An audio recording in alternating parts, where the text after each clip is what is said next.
Hi, friends. Today, we're talking about assassinations and the conspiracy theories that follow along with them, because there are two sides to every crime. You're listening to Two Monicas and a Microphone, a podcast about nothing serious, seriously. I'm your host, Monica. And I'm the other Monica. Get ready to talk about anything and everything from vampires to color blindness to pet peeves to hot dogs. We've got insight or opinions on nearly every topic, just like you. And we know you do too. Listen in and let's have some fun together.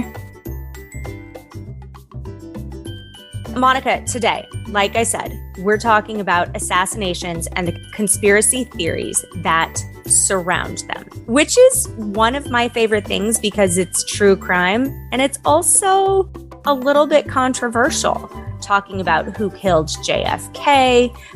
When we first started this adventure a year ago, one of our first explorations was obsessions. And I confess to you that I was obsessed with finding the true killer of JFK. So here I am again, obsessed with more than just JFK, all of the other assassinations in history. Sounds a little morbid, but it's actually really intriguing. So in an attempt to narrow down the scope of this overwhelming topic, we picked just a few of the most famous ones. And since we can't dive into every theory, we'll just explore some of the prevailing conspiracies. Are you ready? I'm always ready for this. Oh, yes. Okay, so we're going to go into the Wayback Machine. And we're going to start with Julius Caesar. And we're not talking about salad dressing. We're not. And we discussed the salad dressing and how it had anchovies in it in the condiments episode, if you really are interested in salad dressing. That's right. And do you eat Caesar dressing? Yeah, I love it. Okay, but it still has anchovies. I know. Or anchovy paste. Yep. Learn all about that. That's right. So what do we know about Julius and why et tu Brute is a phrase still uttered? I would say that really the reason that et Brute is still uttered is because of Shakespeare, who completely made that up. By the way, hate to ruin history for everybody. Okay, so I'm now you're going getting to into ruin the it. Conspiracy. Yeah, I'm just saying Shakespeare's why. Shakespeare's why we say it. Because Julius Caesar was very prominent. He was emperor for life, self-appointed. Gotta love that.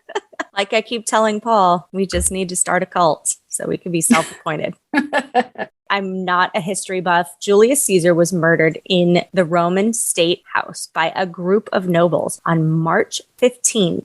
44 BCE. This assassination plot was led by Brutus and Cassius. But why was he assassinated? Basically, what I can find that it comes down to, without doing an entire dissertation on it, is the same old, same old. Dictator for life. People didn't like it. Other people wanted power. Other people had ideas. And they decided that he was in the way of the future of the empire. That's it. Yeah. And it's pretty gruesome how he died. This was before guns, and he was not poisoned. Definitely 44 BCE before guns.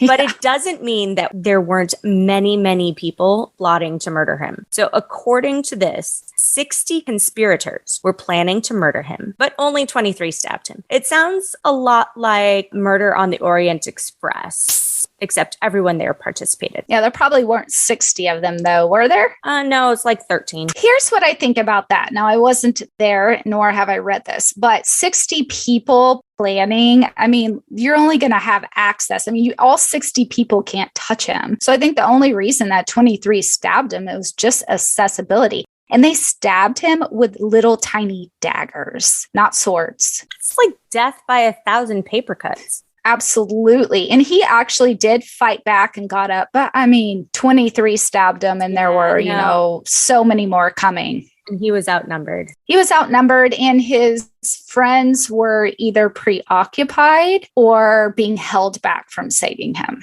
This was actually more of a military style coup with the execution of it. It was very, very precise and no mistakes were made, including getting Caesar to show up, because he wasn't even going to show up that day, Monica. His wife had like a series of bad omens, and she's like, I don't want you to go to the Senate today. Wow. I had no idea. Yeah. So then his friend, and this is where I get a little upset with Shakespeare. Cassius and Brutus really weren't the ones who spearheaded this. It was actually a guy named, I'm not exactly sure with the whole Latin here, if they say the C's hard or not, but Decimus, who was actually a friend of Caesar's.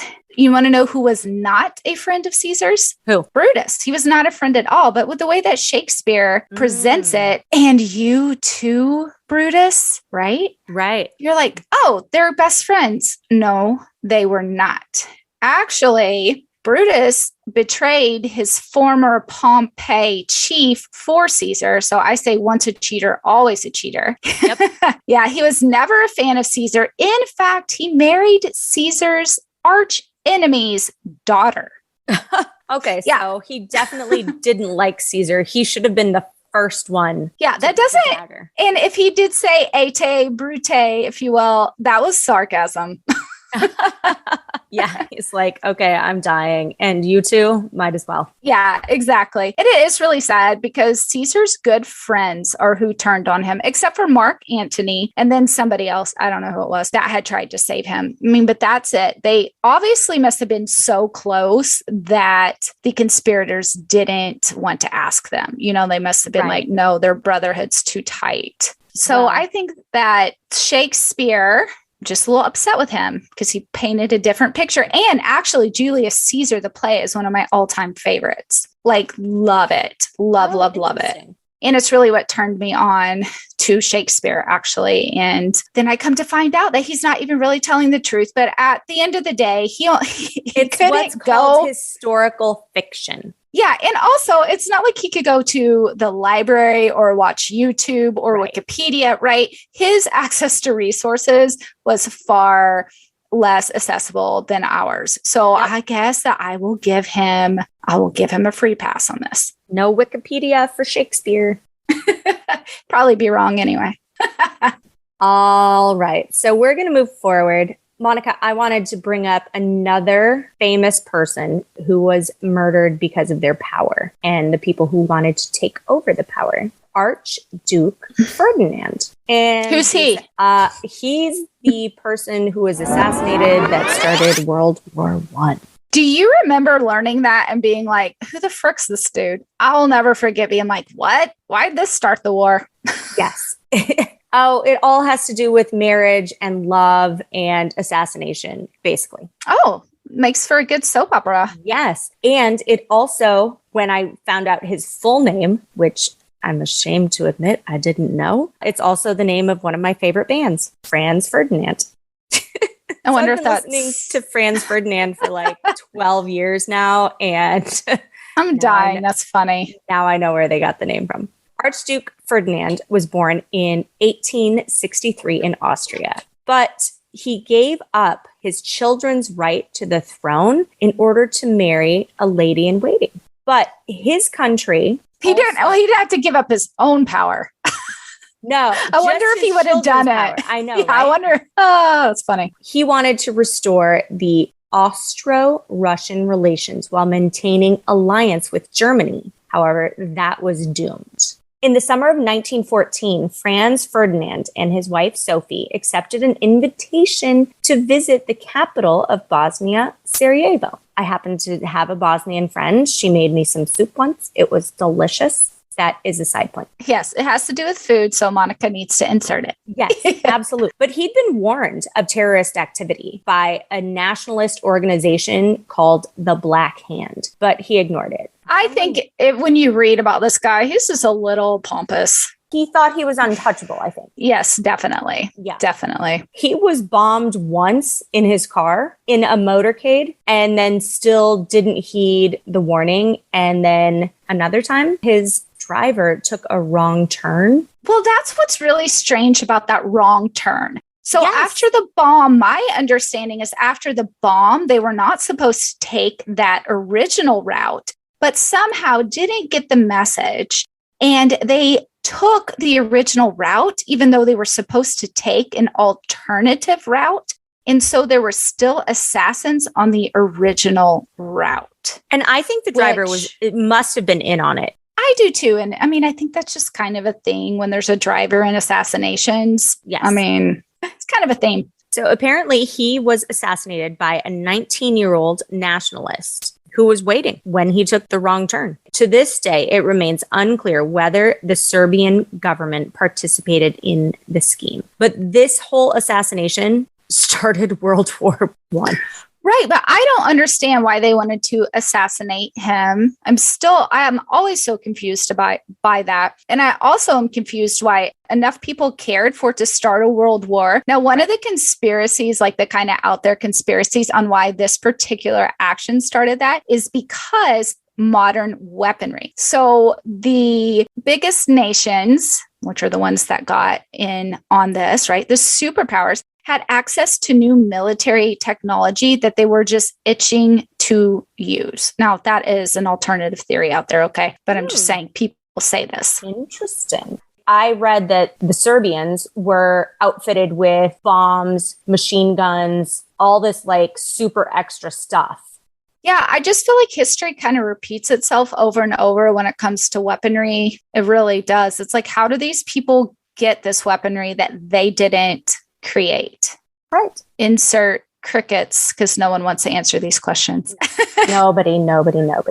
Yeah, nobody knows. Okay, yes, they do. Somebody knows, right? And all of this was like Eastern Europe, but somehow Western Europe got pulled into this. I just always have thought that this was so weird, even as a teenager. Like, what? I would definitely agree. And that's where the conspiracy is, right? I mean, right. And this was before NATO, so it doesn't even make sense. The quote that no one's really sure whether or not the Serbian government participated in this scheme. Okay. Okay. That I think there means it's a conspiracy. Correct. So it is definitely a conspiracy because you can't answer that question. So that's what people have to understand about conspiracies. When there's open-ended questions that can't have true answers, that is where a conspiracy can come in. And I think that that's what we're going to see and what we have seen with these assassinations. And what we learned from Julius Caesar is that people do plot against you. And it may take 60 people. Well, I think a lot of people like to say that a conspiracy can't be real because that many people wouldn't be on it. And then I just want to point right back to Julius Caesar. Well, 60 people were willing to stab him with a dagger, and they had a plan to do it on a certain day at a certain time. The more people that know, the harder it is to keep it a secret. Can you imagine being those 60 senators having to keep that quiet, and somehow Caesar didn't find out?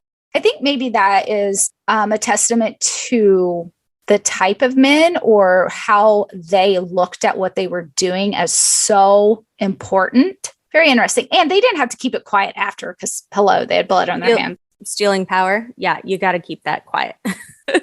Yeah. But some of the assassinations, fraud, you got to keep that quiet. you got to keep whatever you're doing quiet after, which is the interesting part about the Julius Caesar assassination is that they could just be like, yeah, we did it. Whereas these other ones, they're more of a conspiracy because no one wants to admit it. Right. I would definitely agree with you there. All right. So we're moving on from World War I into the fight for equality. And we have the unfortunate assassination of Martin Luther King Jr.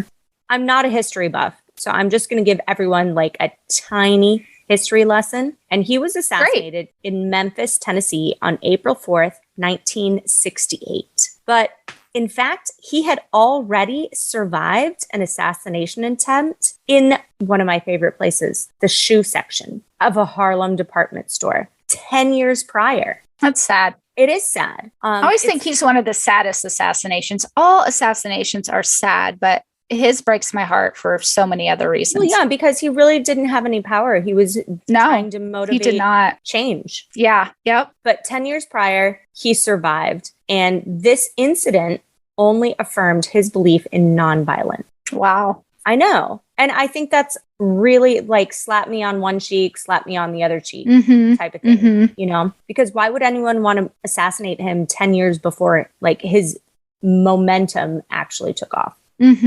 So there are some conspiracies. The one prevailing one is that while James Earl Ray pled guilty and was convicted of killing him, he retracted it. I did not know that he retracted his confession. I did know that some of Martin Luther King's family thought that he was guilty. And I don't know if they still do. I just know that that was part of this story. Yes. So some did, but actually Coretta Scott King, Martin Luther King Jr.'s wife, publicly lamented that, and this is a quote, "America will never have the benefit of Mr. Ray's trial, which would have produced new revelations about the assassination, as well as established the fact concerning Mr. Ray's innocence." So it seems like his own wife didn't believe that James Earl Ray actually killed her husband. Okay, so if it's not James Earl Ray, then who do they think it was? I could not find that. My understanding is that people think it's one of, the alphabet agencies, if you will. And I do believe CIA. They think it's CIA. Now, I don't know why. Okay, so obviously the History Channel. The History Channel ain't going to share biography.com, they're not going to list any of that, right? They're just going to be super PC. Of course. I mean, I do like them as a starting point, but I take everything at face value. I like having more than one source. I like going deeper. And I think that you do too. I think that our listeners do. And sometimes what will happen is I don't take something at face value. I go on, do more research. And then I'm like, oh yeah, nope. Yep, that is right. I just encourage everyone to do that, even with what we're sharing today. Absolutely.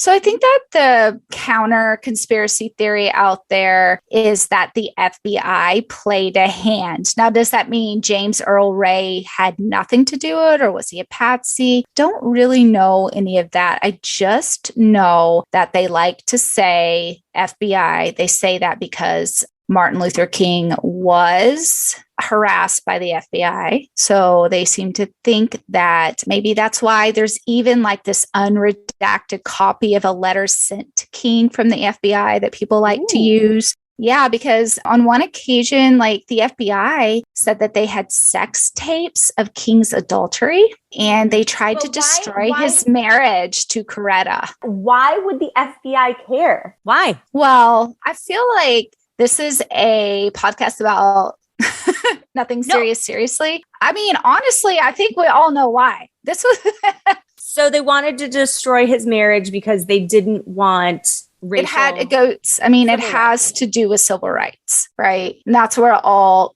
goes back to with this. And if you really get into a lot of the communist and Marxist-Leninist stuff going on at the time, I mean, that, I'm sorry, is not fall in line with a lot of what was trying to happen with civil rights. So there's just so much, because this and JFK, I would just tell everyone to go kind of do your own thinking. Yeah. And I'm spitballing right now. Like, I have not dug deep enough to give a reason why the FBI would, other than the FBI had a goal and Martin Luther King Jr. was in the way of that goal. Now, I don't know what that goal was.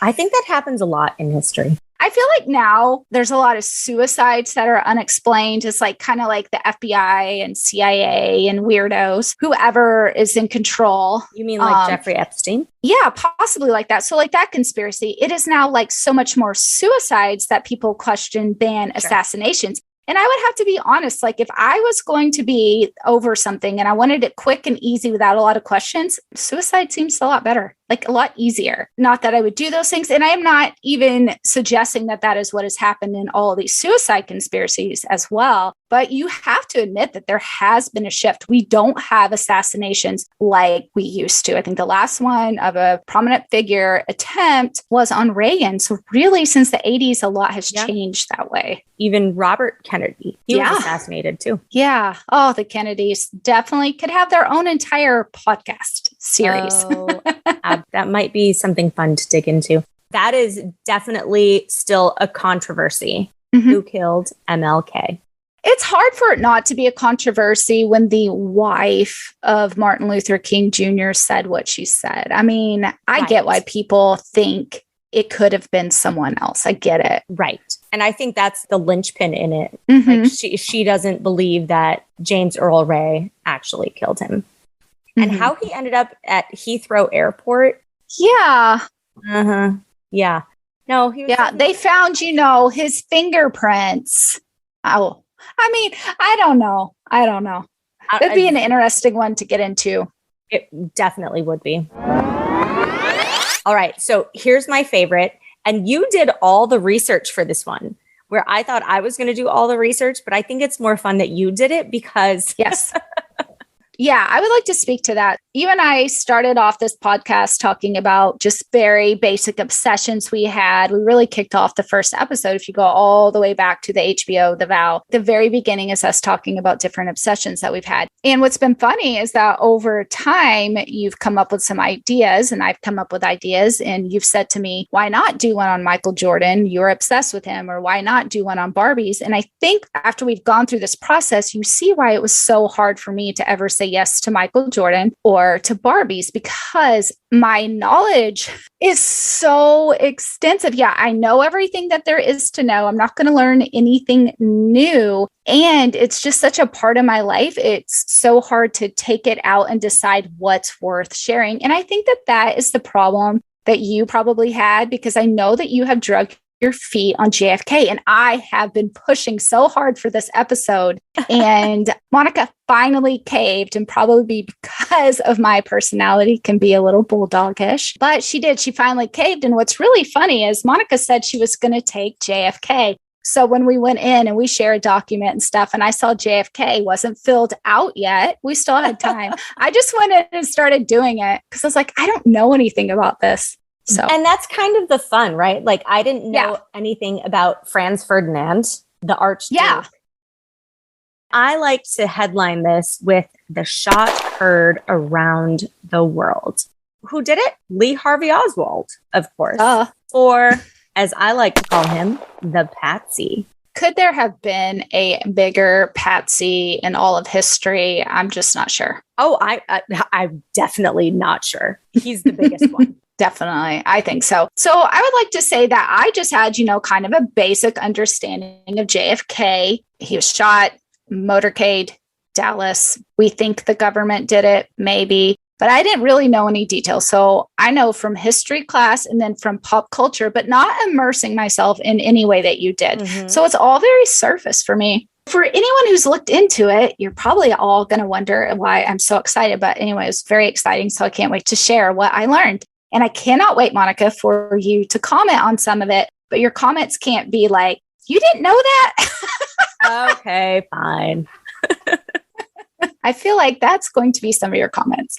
One theory that I've always heard, and I would like to explain what I thought it was the magic bullet theory. This is how much I don't know about JFK, Monica, which is shocking considering I thought the magic bullet theory meant that there was more than one bullet. Like this whole time, I thought he was only shot by one bullet, but then I come to learn that that's not the case. And so I'm going to explain what the magic bullet theory is for those of you who are like me, and you've only heard about this really honestly through pop culture and a meme like on Pinterest. Okay. But I really think that the magic bullet theory is the opener. It's like what we talked about before, that open-ended question, and why there is so much speculation around this assassination, even if this is all that I share with you, which it's not. So first of all, we got the magic bullet theory. And so bullet number one comes from Lee Harvey. He's up in a warehouse and he shoots down. It bounces off the pavement and then it hits a bystander. That is not magical. That's not the magical bullet. That bystander go to the hospital and be like, I was just hit with a bullet. So that's not magical, that part of it, which I thought that part was going to be magical, right? But no, it's the second bullet. And this is insane. Bullet number two, I'm going to tell you its path. It's very long. Mm-hmm. Bullet number two hits JFK in the base of the neck, then exits through the front of his neck, continues to travel to the next seat, through the governor's back, exits through his chest, then hits the governor's arm, exits through that, goes in his knee, exits through that, lands in the car as a perfectly intact bullet. That is the magic bullet. They even called it that during the hearings, during the Warren Commission. Perfectly intact. No. After going through that many body parts? Holy freaking crap. Yeah. No, sorry. Yeah, no, perfectly intact bullet that went through a whole lot of flesh. So then there is bullet number 3, which would be called the kill shot. Not magical, but lethal. And it's what hit JFK in the back of the skull, supposedly. That's the magic bullet theory. And that is what made people be like, what? Something's not right here. Okay. They went ahead, they had the Warren Commission. And the Warren Commission was like, nothing to see here. And said, it is what it is. We only found 3 casings. We know this guy, Lee Harvey Oswald, did it. He did not have an accomplice. There could only be 3 shots. There's no more than 3 shots. No, there's only 3 shots. Nope, stop talking about it. And this was in the 60s, shortly after JFK was shot. It sounds like there's a lot of nothing to see here, just like a lot of other high profile things that happen nowadays that don't involve assassination. Right. So just nothing to see here. Why are you asking? There's nothing to see here. Okay, so if the CIA is saying there's nothing to see here, there's only 3 shots. That's where people like the governor who got shot himself was like, no. Like, I know there were 2 shots. One hit Kennedy in the neck. At the same time, I was getting shot from a different angle. Like, he's like, it's not possible. So that's the governor, and he got shot. And he even believed there was more than 3 shots. That's amazing. And so let's talk about that innocent bystander. He does have a name. His initials are JT. I don't really remember his name, but they did talk to him. And it's actually his testimony that makes people believe even more. Now, this was in the original testimony. There had to be more than 3 shots. Because he said what caused him to stop and look was he heard a gunshot. So and that made me think this. Made you stop to look at the motorcade? He must not have been a fan of JFK. He wasn't paying attention to He wasn't. I guess that's the truth. Like, and you can see it on the video or something. Like, he just didn't care. The Zapruder film.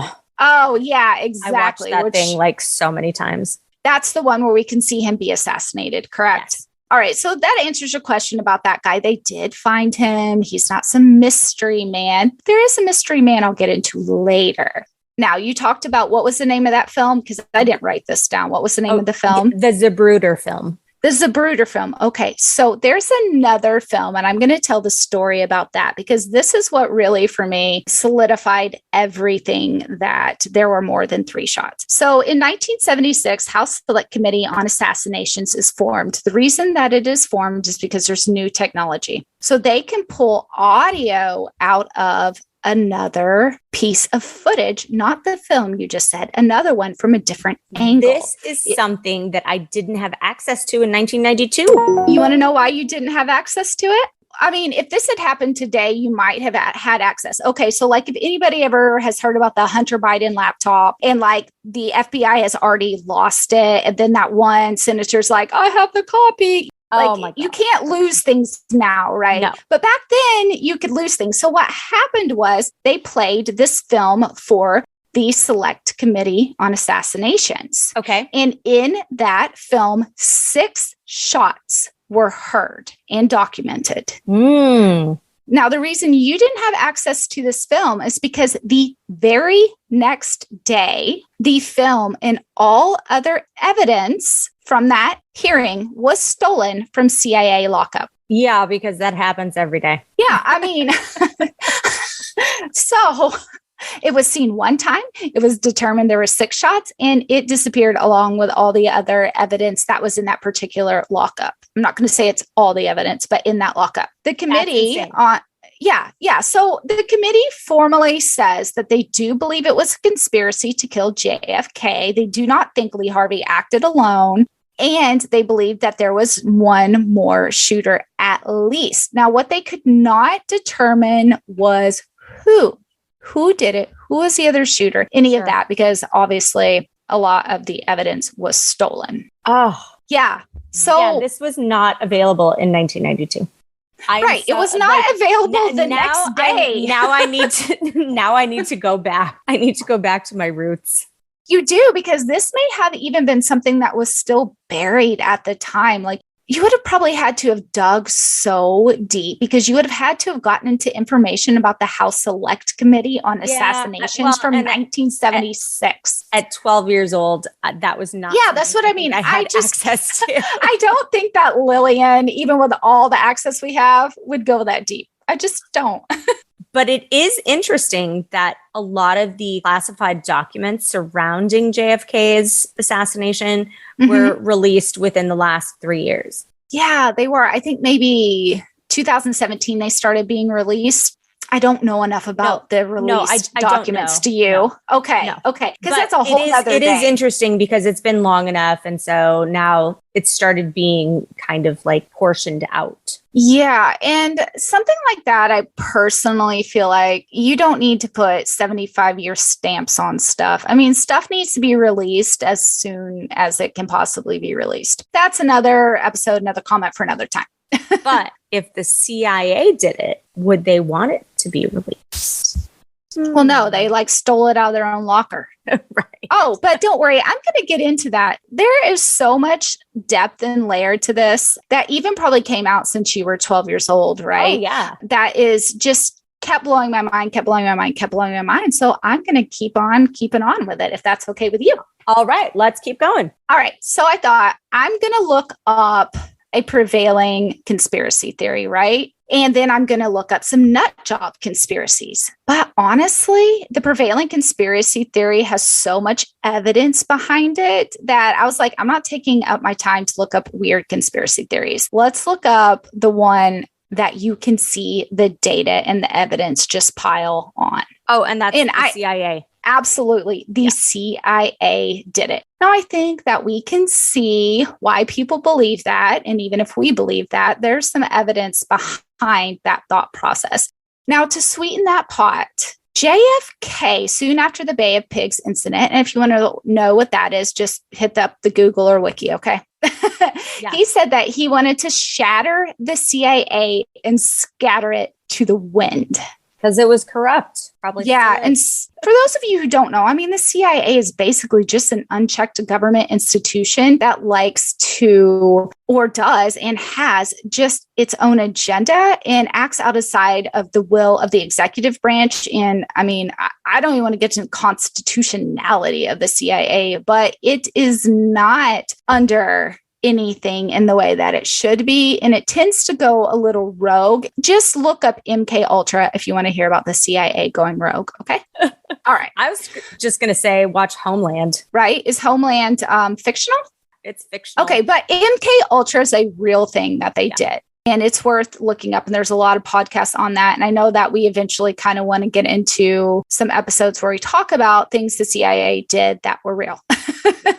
I'm not going to do that here. We only have so much time. So another thing that I didn't know, and Monica, tell me if you knew this. Okay. So prior to his death, JFK said in an interview that there are scary things in U.S. politics and that a secret society is planning to take it over. I want to say that I didn't know those things back in 1992 when I was digging into his death. Over the last few years, I have heard that. Now, could you imagine JFK today says that exact same thing? I think the reaction would be this: what a nut. He's such a nut conspiracy theorist. Good thing he can't tweet that. I mean, seriously, you have a freaking president of the United States saying these things.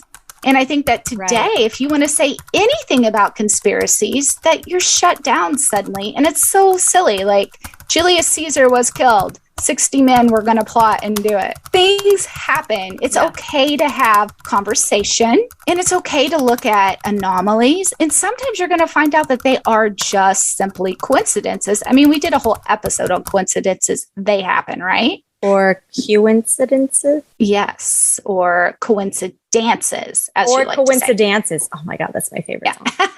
So more evidence piling on. So we see, okay, JFK did not have a good relationship with them. And then this is the one where I was like, what? Mm-hmm. So the CIA also handled his motorcade detail horribly. Why would they do that?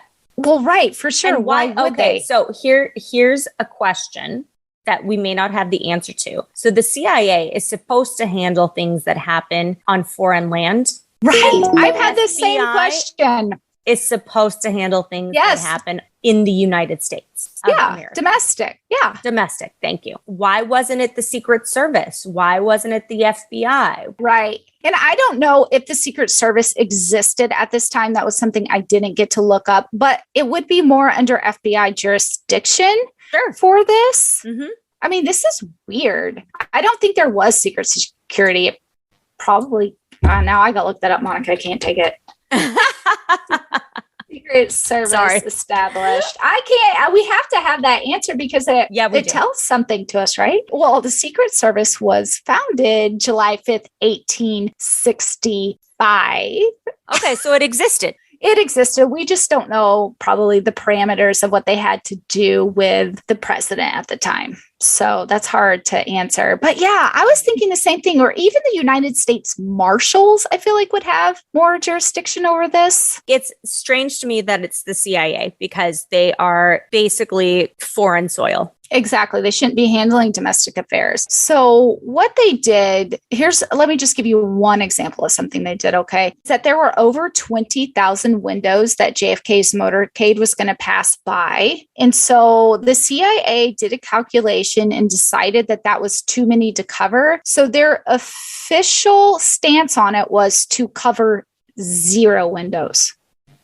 How do you cover 0 windows? Yeah. And also, like, if I was plotting, I would cover some just to make it look like I tried. I mean, if anybody would like help on how to be a better liar, apparently I've got some stuff to tell you today. But I mean, why wouldn't you just pretend and cover a few? Yeah, no, that's insane to me. Why would you cover none?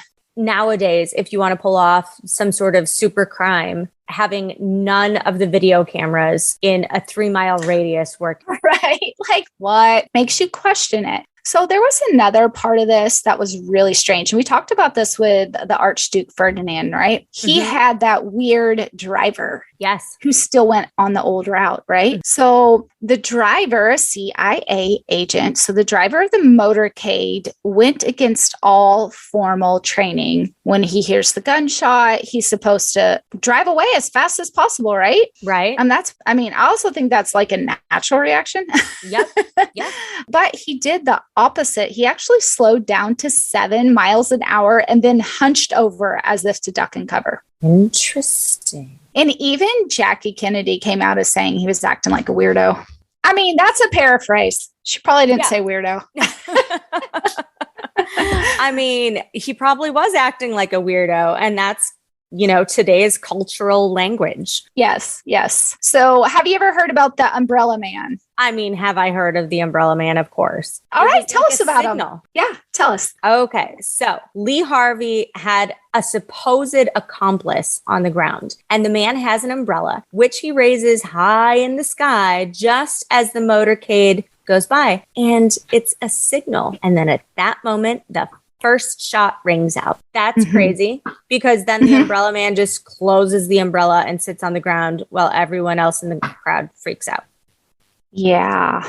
Yeah. So you know what the CIA did? What? They brought, to prove that man had nothing to do with it, they brought in a man wearing the same suit with an umbrella, which the umbrella is one you could get anywhere. And they were like, see, this is the man. And he says he didn't do anything. And the judge was like, you didn't do anything. And everyone's like, yep. That is insane. Okay. Yeah. In 1992, none of this information was available to me. No. This is digging deep. So I mean, for 1992, it would have been so deep. And then I think I got all this information.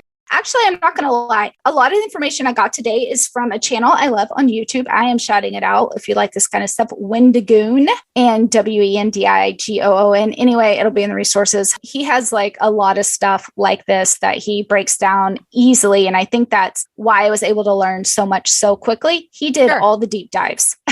Oh, awesome. Awesome. We're getting to one of my favorite parts, which is a little bit morbid, but they lost JFK's brain. Yeah, like immediately. Yeah. Like why isn't it available? I want to see the gunshot through it. I want to see such a conspiracy. Oh, yeah. I like this little piece of information. The original investigation done by the Warren Commission was comprised almost entirely of CIA agents who were also later found to have suppressed a lot of information about the assassination. Conflict of interest, anyone? But why would they be investigating themselves? They didn't do it. Well, that's what I'm saying. But I know, but what's so crazy? It's perfect. It's like, I'm going to murder someone and then be in charge of the investigation. Sorry. Yeah, it's like you're in charge of the security detail, but you're also going to be in charge of the investigation. Okay. Right. I mean, I don't know. I think that people were so much more trusting of government institutions, government, just anything in general back. Also, access to information was very low. It kind of reminds me of back like when the Catholic Church wouldn't allow you to read the Bible and they would just tell you what it said, even though it didn't say some of the stuff it said. Kind of reminds me of that. It's so hard to get access to information. And I think that we take that for granted today. Now, of course, there can be crazy stuff out there that's not real. And that's why I always say, go try to find it in more than one place or use deductive reasoning about it. That's right. Okay. Well, so yeah, you go to this next one. Yeah. Okay. So Lee Harvey Oswald, I call him the Patsy, especially because he was assassinated by Jack Ruby. You can't make it any more perfect assassination than assassinating the supposed assassin, because then he can't speak for himself. Right. He can't turn on anybody. And then to kick it off, Jack Ruby dies 4 months later, and all of his family debts were paid. I mean, that is something I definitely didn't know in 1992.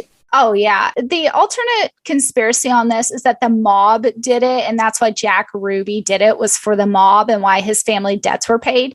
But it's like, if the mob did it, why did the CIA cover things up? And why didn't they just spin it originally in the Warren Commission that the mob did it? The mob did it. Right. I mean, come on. They had other options. That's a stretch. Yeah, the mob did it. It's probably a lie that the CIA put.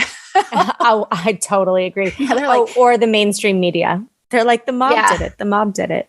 I don't know where that conspiracy came from, though. So I don't know that I don't think that the mainstream media did. I mean, they were very much Lee Harvey Oswald, because at that time, again, they only had access to so much information. The question I have, Monica, that's not answered here, wonder if you know, but you probably don't. But like that alternate video, I was like, why wasn't it brought up during the Warren Commission? Oh, duh. I never saw the alternate video. I didn't even know there was one. Well, that's because they suppressed it. But the fact that it's just kind of crazy that they didn't destroy it. But I think that whoever was behind this, they were just so arrogant that they knew they could do what they wanted. Now, Monica, I'm going to get to a conspiracy. It goes along with all of this, but it's definitely one of those ones that is out there. Okay. It will make people uncomfortable when I talk about it. Oh. Yeah. And I came across this one a few weeks ago and I saved it in our little file to look back at later. And I thought to myself initially, I was like, okay, people. And that, but that was before I did this dive in on JFK. So we've talked about JFK and the CIA. So just keep that in the back of your mind. Okay. Yep. So I'm just going to share what other people have been known to say. I'm not making any comments on validity. I'm telling you why they believe this. I haven't done a whole lot of research on it. But a lot of people out there think that George H.W. Bush knew of JFK's assassination. I've actually heard that theory before. Yeah. And here's the reasons that they claim. George H.W. Bush, so that's the first Bush for everybody who doesn't know, claims that he does not remember where he was the day President Kennedy was assassinated. Which is insane because my mother remembers exactly where she was. You know what's even more insane is that he was in Dallas and he was also a member of the CIA at the time. And he was also in charge of motorcade security. He was, wasn't he? Yeah. Oh, and also This is good. soon after, he was promoted to the director of the CIA. And to seal the deal for these conspiracy theorists, it was George H.W. Bush who in 1992 signed the President John F. Kennedy Assassination Records Collection Act, which basically got Sealed all everything. that data in one place. Interesting. Yeah. I mean, I see why people think what they think. Like I said, I haven't dug in. I don't know. There could be so many explanations for this, but really the big kicker that people point back to is like, why are you trying to say you don't know where you were? That's strange. That is strange. And like everyone knows, like I know where exactly I was on 9/11. Right. Everyone knows where they were during these types of events. Exactly. It's something ingrained in your brain. Especially if you're in the CIA, just saying. So my guess is he was Like what qualified him to be in the CIA? I'm just asking because well, maybe I wanted to apply at one point. that's one, you're not from the right family. Two, are you in any secret societies? Three, I feel like there's a secret society. ain't that secret, and it's women. And no, honestly, these conspiracies, something else which we learned in the Americana episode is that the Bushes are New Englanders. They ain't Texans. And that was very interesting when I found it out. Monica, I did want to address one thing. So the JFK thing, well, actually, do you have anything else to add to the JFK that I may have missed? Oh, goodness. I just wish I had had the internet in 1992. Your mom would have had to, like, no, had to pull you away.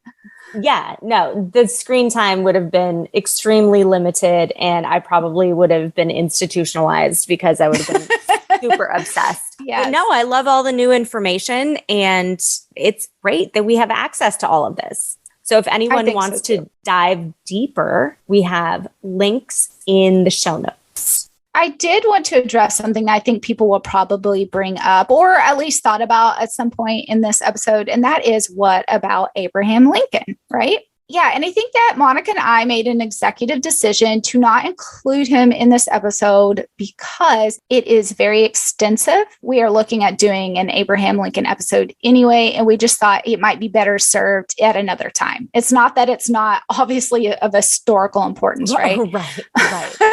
I'm glad you mentioned that. There's just a lot that goes into it. There's a lot that goes into prepping in general, and I would like to share that with everyone. One is get this. Making ourselves do it. Yeah. One is the motivation.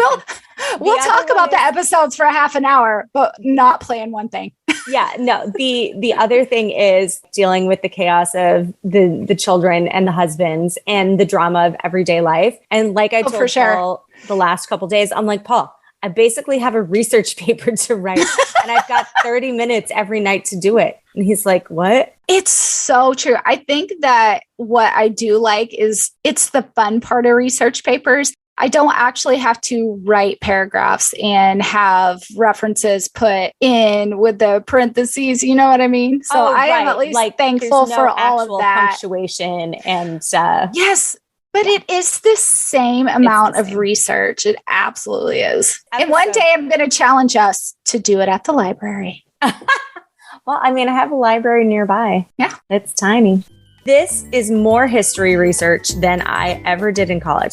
Maybe not really, but I enjoy it now more than ever. So I hope you enjoyed this episode of Two Monicas and a Microphone. If you're folding laundry, driving, literally doing anything while you listen to us, thank you. Share us with a friend, leave a 5-star rating, and write a review on Apple Podcasts, Spotify, and your support starts there. Thanks. It was fun.